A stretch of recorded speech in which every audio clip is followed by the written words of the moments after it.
तो अभी हम बात करने वाले हैं एंथैल्पी पे। एंथैल्पी किसी भी एक थर्मोडायनामिक सैंपल का ये होता है हीट कांटेंट। हम आगे बात करेंगे कि इस हीट कांटेंट का मतलब क्या होता है। टोटल हीट कांटेंट मतलब कि अगर कोई थर्मोडायनामिक सिस्टम है, एक सैंपल है, मान ले ये रहा वो सैंपल, इसमें कुछ गैसेस मॉलिक्यूल्स हैं, तो लेट अस से कि ये मॉलिक्यूल्स हैं और ये रैंडम डायरेक्शन में रैंडम स्पीड से मूव कर रहा है। ये सारे मॉलिक्यूल्स, तो कुछ ऐसे, तो कुछ ये, तो कुछ इस डायरेक्शन में, तो कुछ इस डायरेक्शन में। सो ऐसे सारे मॉलिक्यूल्स रैंडमली मूव कर रहे हैं। तो ये जो थर्मोडायनामिक सिस्टम है या फिर ये जो सैंपल है, ये सैंपल इस फॉर्म में आने तक कितना हीट एक्वायर किया है। आप कह सकते हैं कि टोटल इसमें कितना एनर्जी है। यह होता है एंथैल्पी इस सिस्टम का। तो टोटल एनर्जी को हम कैसे समझेंगे? एक एनर्जी तो हमें पता है कि इसका इंटरनल एनर्जी होता है इस सिस्टम का, जिसे कि हम U से डिनोट करते हैं। इंटरनल एनर्जी होता क्या है? मॉलिक्यूल्स के मोशन के कारण इसके पास जो काइनेटिक एनर्जी होता है वो, प्लस अगर आइडियल गैस ना हो, अगर रियल गैसेस को कंसीडर करें, अगर वास्तविकता देखें, तो इन गैसेस मॉलिक्यूल्स के पास कुछ पोटेंशियल एनर्जी भी होता है। जब मॉलिक्यूल्स कोलाइड करते हैं तो ड्यूरिंग कलिजन, जो छोटे से टाइम पीरियड के लिए इनका कलिजन होता है, उस पीरियड में ये जो काइनेटिक एनर्जी होता है ये पोटेंशियल एनर्जी में कन्वर्ट हो जाता है, कुछ काइनेटिक एनर्जी। तो कुछ पोटेंशियल एनर्जी भी होता है अगर ये सैंपल रियल गैस का है। ऑब्वियसली कुछ भी सैंपल हो वो रियल गैस का ही होगा। सो ये इंटरनल एनर्जी होता है इन दोनों एनर्जीज का सम, अर्थात एक सैंपल में कितना काइनेटिक एनर्जी है और कितना पोटेंशियल एनर्जी है, दोनों को जोड़ दे तो ये हो जाएगा इंटरनल एनर्जी। तो क्या ये टोटल एनर्जी है इस सैंपल का? अगर हम ये मानते हैं कि ये अभी टोटल एनर्जी है इस सैंपल का, तो इस एनर्जी को पाने के लिए ऑब्वियसली इसने हीट एक्वायर किया होगा, और ये जो हीट एक्वायर करेगा, टोटल हीट जो ये एक्वायर करेगा, उसी हीट कांटेंट को या फिर उसी हीट को हम कहते हैं एंथैल्पी। तो अब सवाल ये है कि क्या ये U जो कि इसका इंटरनल एनर्जी है, इतना ही एनर्जी लगा होगा इसे इस फॉर्म में लाने के लिए, इस गैसेस सैंपल को इस फॉर्म में लाने के लिए? चलिए देखते हैं। अगर मान ले ये पूरा का पूरा सैंपल, अर्थात ये सारे मॉलिक्यूल्स एब्सोल्यूट जीरो टेम्परेचर में हो। हमें पता है कि एब्सोल्यूट जीरो टेम्परेचर में किसी के पास, किसी भी ऑब्जेक्ट के पास या फिर किसी भी गैस सैंपल के पास, ऑब्वियसली वो गैस नहीं रहता है, वो सॉलिडिफाइड हो जाता है, जो भी हो, किसी भी सैंपल के पास कोई एनर्जी नहीं होता है। तो चलिए मान लेते हैं ये सारे मॉलिक्यूल्स एब्सोल्यूट जीरो में हैं। तो सारे मॉलिक्यूल्स जो है वो एक छोटे से जगह में कंटेन्ड रहेगा, बहुत बहुत छोटे से वॉल्यूम में। तो आपको समझाने के लिए मैं थोड़ा ये बड़ा ड्रॉ कर रहा हूं। वैसे इसका जो वॉल्यूम होता है इस केस में, अगर टेम्परेचर ये 0 केल्विन हो, अर्थात एब्सोल्यूट जीरो में हो, 0 केल्विन ओके जैसा दिख रहा है, तो 0 केल्विन में अगर ये हो, तो इसका जो वॉल्यूम होता है, ये वॉल्यूम ये नेग्लिजिबली स्मॉल होता है।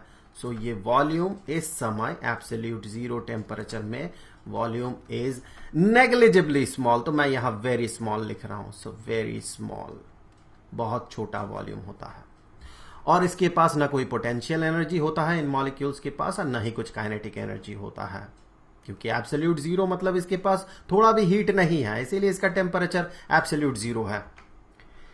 अब देखें, इसके पास यहां से यहां पहुंचते हुए कुछ एनर्जी इसने एक्वायर किया, जो कि हमने बाहर से इसे दिया या फिर सराउंडिंग से इसने लिया, जो कि अमाउंट ऑफ हीट एनर्जी होगा, जो कि होगा इसका हीट कांटेंट। तो एक तो एनर्जी हमें दिख रहा है इसका internal energy due to its kinetic energy and potential energy, लेकिन इसका जो यहां वॉल्यूम जीरो था, नेग्लिजिबली स्मॉल था, उसी वॉल्यूम को यहां से यहां तक बढ़ाने के लिए कुछ एनर्जी लगा होगा। इसे एक्सपैंड करने के लिए हमें पता है कि एक थर्मोडायनामिक सिस्टम में अगर इनफाइनाइटेसिमल वॉल्यूम का चेंज होता है, मान ले ये एक थर्मोडायनामिक सिस्टम है, ये पिस्टन है और ये थोड़ा सा पिस्टन अगर ऊपर चढ़ता है, सो एक इनफाइनाइटेसिमल प्रोसेस कंसीडर करते हैं, बहुत छोटा सा वॉल्यूम में चेंज, तो वॉल्यूम यहां पर V था और यहां पर अगर V प्लस dV होता है और ये इंटरनल प्रेशर जो है ये अगर P हो, सो इस बहुत छोटे से वॉल्यूम चेंज के लिए हम कहते हैं कुछ वर्क डन होता है, ये सिस्टम करता है, या फिर यहां पर कुछ बाहर से हीट देना पड़ता है तब जाके ये वर्क डन होता है। तो ये वर्क डन ये बराबर होता है P dV के, चूंकि ये बहुत छोटा वर्क डन है तो dW। और अगर मान ले इसका टेम्परेचर अभी इंक्रीज ना करे, टेम्परेचर अगर सेम रह जाए, मान लेते हैं कि टेम्परेचर उतना ही है, T और T, टेम्परेचर में कोई चेंज नहीं है, तो ये जो काम ये थर्मोडायनामिक सिस्टम कर रहा है, कहां से कर रहा है? यहां बाहर से इसे देना पड़ता है हीट, बाहर से ये लेता है हीट, यही हीट एनर्जी कन्वर्टेड हो जाता है वर्क डन पे। तो इसका मतलब किसी भी सिस्टम का या किसी भी सैंपल का, गैसेस सैंपल का वॉल्यूम को चेंज करने के लिए कुछ काम करना पड़ता है। थर्मोडायनामिक सिस्टम काम करता है और जो भी वो काम करता है वो एक्सेप्ट करता है सराउंडिंग से एज हीट एनर्जी। तो इसका जो हीट कंटेंट होगा, ये जो सिस्टम है, ये जो सैंपल है, इसका हीट कंटेंट सिर्फ इसका इंटरनल एनर्जी ही नहीं है। ऑब्वियसली इंटरनल एनर्जी बना कहां से? बाहर से हीट दिया गया तभी बना, तो ये इंटरनल एनर्जी भी इसका हीट कंटेंट है। लेकिन इसका जो वॉल्यूम बढ़ा, यहां से यहां तक पहुंचा, इसके लिए भी इसने कुछ हीट एनर्जी एक्वायर किया है, तो उसे भी हमें इसके हीट कंटेंट में ही कंसीडर करना होगा। तो इसी तरह से हम कह सकते हैं कि एंथैल्पी, जिसे कि हम H से डिनोट करते हैं, ये बराबर होता है इसका internal energy plus pressure into volume. ये जो एक एनर्जी है ये रिफ्लेक्ट करता है कि इसका जो वॉल्यूम है, जो कि यहां पर V है और इस केस में इसका प्रेशर अगर P है, तो इस वॉल्यूम को एक्वायर करने के लिए जितना एनर्जी इसे लगा, PV, ये इंडिकेट करता है कि एनर्जी को अगर आप डायमेंशनली देखें तो आप पाएंगे ये जो है इसका जो यूनिट होगा ये होगा एनर्जी का यूनिट। एक बार टेस्ट करके देख लेते हैं। PV, सो प्रेशर को हम कह सकते हैं कि ये है न्यूटन पर मीटर स्क्वायर्ड। मैं यूनिट से कंसीडर कर रहा हूं, मैं डायमेंशनल मेथड नहीं कंसीडर कर रहा हूं। मुझे ऐसा पर्सनली लगता है कि अगर आप यूनिट के साथ इसे टेस्ट करते हैं तो हम थोड़ा ज्यादा कंफर्टेबल रहते हैं और समझना थोड़ा ज्यादा आसान होता है। ये मेरा पर्सनल ओपिनियन है। अगर आपको डायमेंशनल मेथड आसान लगता है तो आप डायमेंशनल मेथड कंसीडर करें। तो प्रेशर, इसका यूनिट है न्यूटन पर मीटर स्क्वायर्ड, इनटू वॉल्यूम जो कि है क्यूबिक मीटर। तो इन दोनों को मल्टीप्लाई करें तो आप पाएंगे ये होगा न्यूटन मीटर जो कि है जूल। सो इसे अगर पूरा लिखते हैं तो ये है जूल। तो ये जो है ये एनर्जी को रिफ्लेक्ट कर रहा है और ऑब्वियसली इंटरनल एनर्जी भी एक एनर्जी है। तो एंथैल्पी दो एनर्जी टर्म्स का सम है। सो एंथैल्पी किसी भी थर्मोडायनामिक सिस्टम का ये होता है उस थर्मोडायनामिक सिस्टम का इंटरनल एनर्जी और प्रेशर और वॉल्यूम का प्रोडक्ट। इसे अगर आप डिफरेंशियल फॉर्म में लिखेंगे तो आप इसे कुछ ऐसे लिख सकते हैं कि dH, बहुत छोटा सा एंथैल्पी में change, is equal to du, बहुत छोटा सा इंटरनल एनर्जी में change, plus PdV plus VdP। देखिए अगर ये आपको समझ में नहीं आया होगा ये अगर, तो मैं ये कहूंगा कि मान ले एक वेरिएबल है, इट्स कंसीडर अ वेरिएबल, एक ऐसा फिजिकल क्वांटिटी मान ले वो x है और ये सारे H, enthalpy, internal energy U, P और V ये x का ही फंक्शन है। तो अगर मैं इसे डिफरेंशिएट करता हूं x के रेस्पेक्ट में, सो वेरिएबल x के रेस्पेक्ट में या फिर फिजिकल क्वांटिटी x के रेस्पेक्ट में अगर मैं इस पूरे इक्वेशन को डिफरेंशिएट करता हूं तो मुझे क्या मिलेगा? मैं यहां से आगे कह सकता हूं, इससे आगे कि dh dx is equal to du dx plus, अब देखिए ये दो वेरिएबल का प्रोडक्ट है और दोनों p और v दोनों x पे अगर डिपेंडेंट हो तो हमें सबसे पहले एक को कांस्टेंट मानना होगा, दूसरे को डिफरेंशिएट करना होगा। p into dv dx plus, अब दूसरे को कांस्टेंट मानेंगे v को, v इंटू dp dx। तो यहां पर डिनोमिनेटर में देखें हर जगह dx है, अगर मैं dx मल्टीप्लाई कर देता हूं इक्वेशन के दोनों तरफ तो हमें क्या मिलेगा? तो इससे आगे हम कह सकते हैं कि dh is equal to du plus pdv plus vdp। तो ये हो गया एंथैल्पी का जो इक्वेशन है इसका डिफरेंशियल फॉर्म। इसी को हम थोड़ा आगे ऐसे भी लिख सकते हैं कि dh इज इक्वल टू, ये जो है du प्लस pdv, ये आप फर्स्ट लॉ ऑफ थर्मोडायनामिक्स से कह सकते हैं ये है amount of heat given to the system. देखिए ये है इंटरनल एनर्जी में चेंज, छोटा सा चेंज, और ये है छोटा सा वर्क डन pdv। तो इन दोनों को अगर मिलाएं तो आप पाएंगे ये बराबर होगा जितना हीट इसे दिया गया डेल्टा क्यू। हम यहां डेल्टा क्यू यूज करते हैं क्योंकि ये एक इन एग्जैक्ट डिफरेंशियल है ये पूरा का पूरा, तो इसीलिए हम यहां डेल्टा यूज करते हैं, इसका और कोई मतलब नहीं है। वैसे इस पे हमने काफी चर्चा किया है इससे पहले के वीडियोस में, तो मैं इस पे और बात नहीं करूंगा।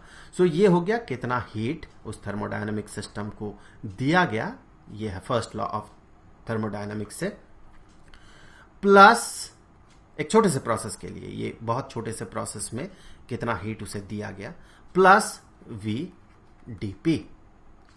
तो ये हो गया इसका एक और फॉर्म, एंथैल्पी का डिफरेंशियल फॉर्म, उसका एक और फॉर्म।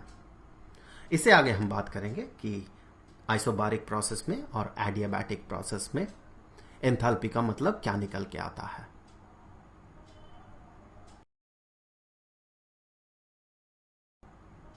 तो अभी हम बात करने वाले हैं कि आइसोबारिक प्रोसेस में एंथैल्पी का किस तरह का मतलब निकल के आता है।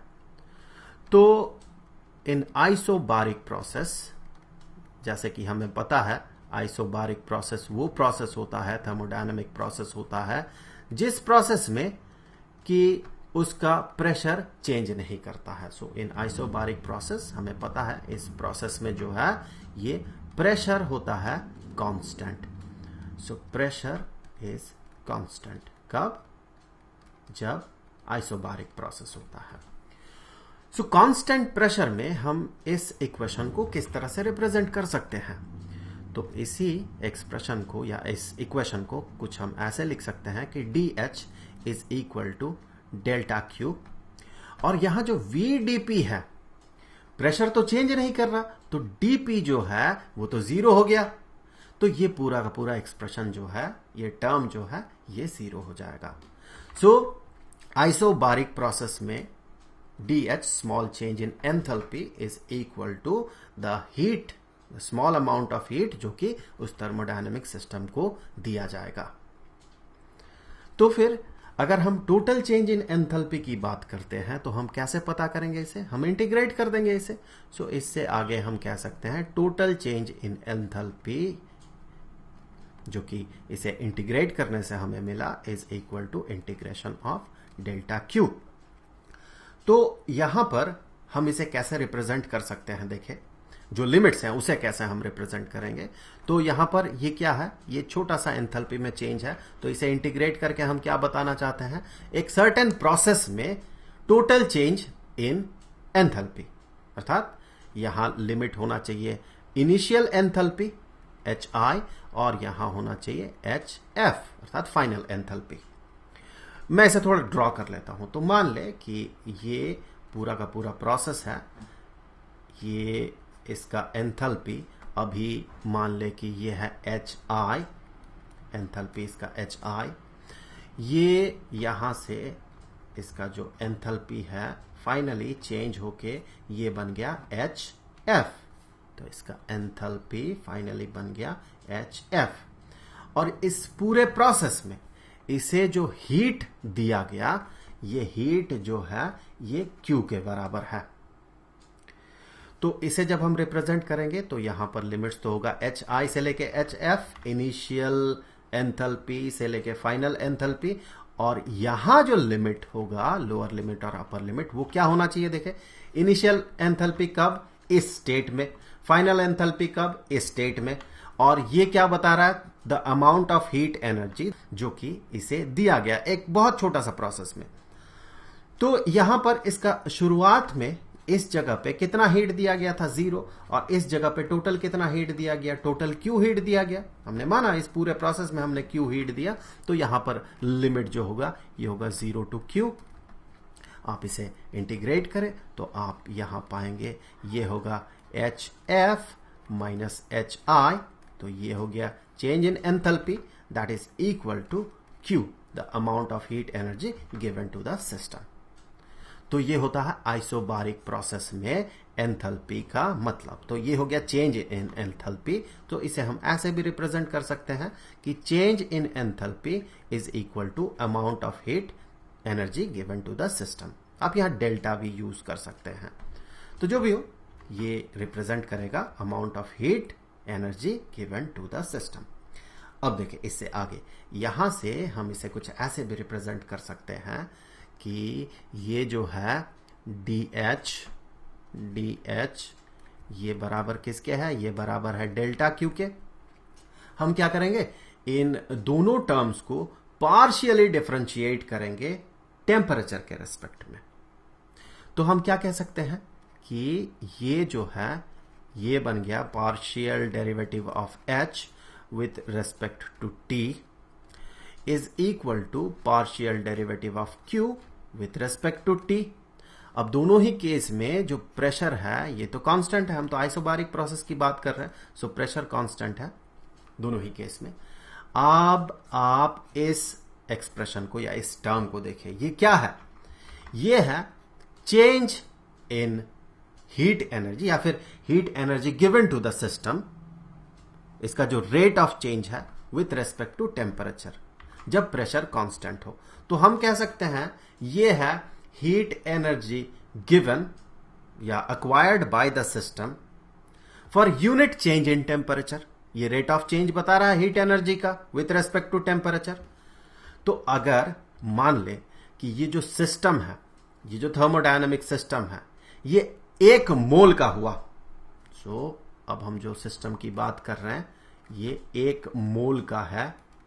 सो हम कह सकते हैं फॉर 1 मोल, सो फॉर 1 मोल अर्थात जब ये सिस्टम में 1 मोल का गैस होगा, तो ये जो partial derivative of H with respect to T at constant pressure, ये रिप्रेजेंट करेगा किसे? देखें ये क्या है?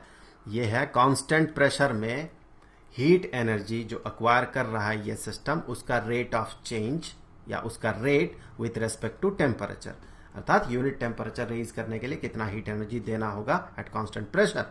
क्या है ये? जब ये 1 मोल का गैस होगा तो इसे हम क्या कहते हैं? इसी को हम कहते हैं CP, molar specific heat at constant pressure.